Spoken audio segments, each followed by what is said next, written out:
वो ब्लर कर दीजिएगा, ठीक है।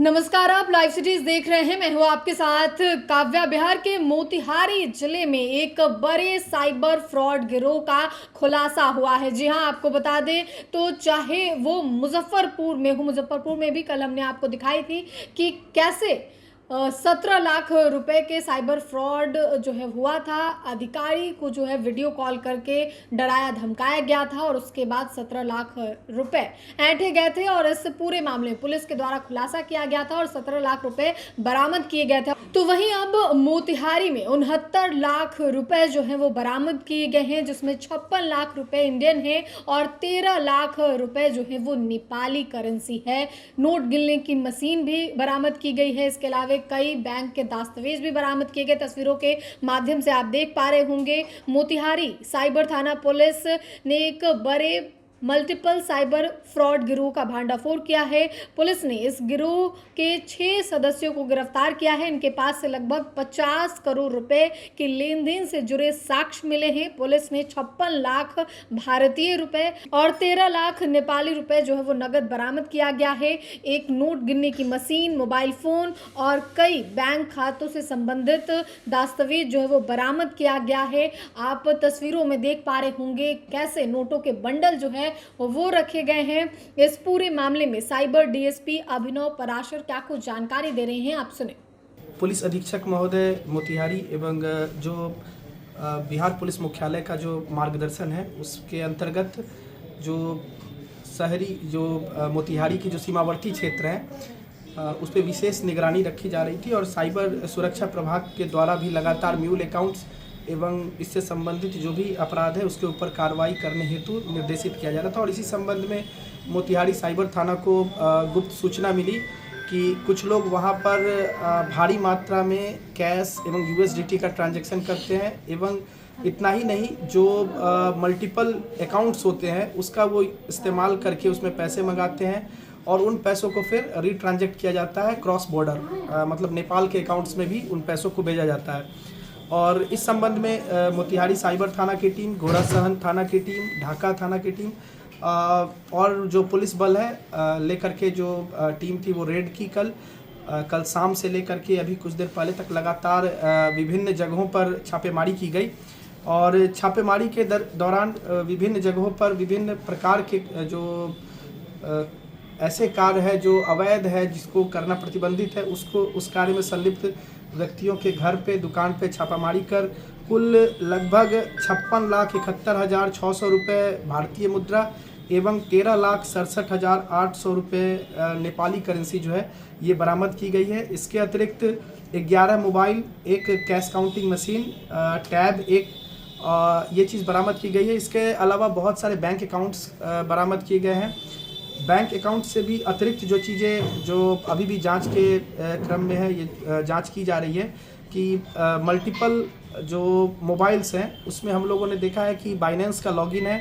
और इस संबंध में जब इन लोगों से पूछताछ की जा रही है, जो भी लोग हैं इसमें जिनके पास ये मोबाइल जब्त हुए हैं, बरामद हुए हैं, तो कोई सही उचित उत्तर नहीं दे रहे हैं। और जब उसका ट्रांजैक्शन चेक किया जा रहा है तो एक बाइनेंस के अकाउंट से लगभग 6 मिलियन यूएसडीटी, जिसका अनुमानित मूल्य जो कि इन्हीं के द्वारा बतलाया गया कैलकुलेट करके, क्योंकि ये लगातार इन चीज़ों में डील कर रहे थे, लगभग 50 करोड़ जिसका वैल्यूएशन होता है 6 मिलियन यूएसडीटी का, जो इनका मुद्रा दर जो है उसके हिसाब से इन लोग के द्वारा बतलाया गया, तो उसका ट्रांजैक्शन डिटेल मिला है। इसके अलावा मोबाइल फ़ोन्स में मल्टीपल बैंक अकाउंट्स का जिक्र मिला है, मल्टीपल जो इंडियन अकाउंट्स हैं, नेपाल के अकाउंट्स हैं, इसका जिक्र मिला है।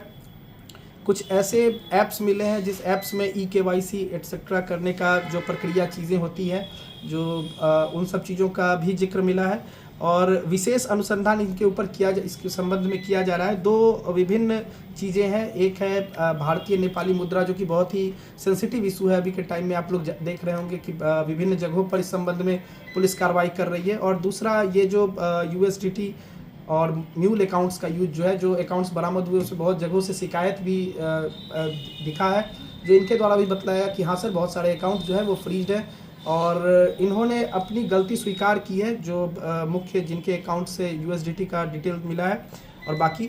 और पुलिस अभिरक्षा में लेकर के इनसे पूछताछ की जा रही है। आगे जो भी ये कांड दर्ज करके जो भी विधि सम्मत कार्रवाई है वो की जाएगी।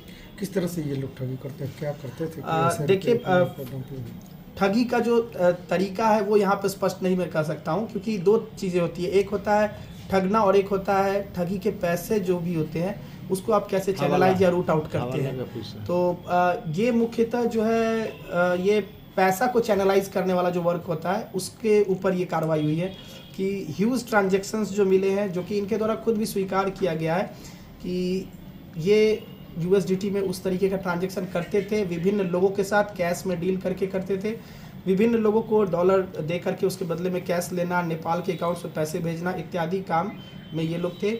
और इसमें एक जो बुजुर्ग हैं इनकी भी हम लोगों ने जो स्टेटमेंट ली है, तो इनसे जो पूछताछ किया गया तो इनके द्वारा बतलाया गया कि हाँ, जो भारतीय नेपाली मुद्रा का जो डील होता है वो ये करते थे। और इस संबंध में हम लोगों ने जो एजेंसी है, संबंधित एजेंसी, उससे भी संपर्क किया है। आगे जो भी विधि सम्मत कार्रवाई है वो की जाएगी। एक तरह से हवाला का ही ये लोग काम करते हैं। देखिए, स्पष्ट वो शब्द मैं इस्तेमाल नहीं कर सकता हूँ। बाकी जो ट्रांजैक्शन है या फिर जो नेपाल का जो अकाउंट्स मिला है उससे बहुत हद तक वो स्पष्ट हो रहा है। तो आपने साइबर डीएसपी अभिनव पराशर को सुना, जिन्होंने इस मामले में जानकारी दी है। बताया है कि कुल 6 लोगों को इस पूरे मामले में गिरफ्तार किया गया है, पूछताछ जारी है। 50 करोड़ रुपए के लेन देन का ये पूरा मामले में साक्ष्य पुलिस को मिला है और साथ ही 69 लाख रुपया बरामद भी किया गया है। तो एक बड़े साइबर फ्रॉड गिरोह का जो है भांडाफोड़ हुआ है। अलग अलग जिलों से भी खबरें आती हैं कि कैसे लोगों को वीडियो कॉल करके डरा धमका उनसे लाखों रुपए साइबर फ्रॉड के द्वारा, साइबर अपराधियों के द्वारा ऐंठ लिए जाते हैं। और इसी कड़ी में मोतिहारी में ये बड़ा खुलासा हुआ है। फिलहाल के लिए इतना ही। साथ ही चैनल को सब्सक्राइब करें, फेसबुक पेज को लाइक करें। वीडियो देखने के लिए आपका धन्यवाद।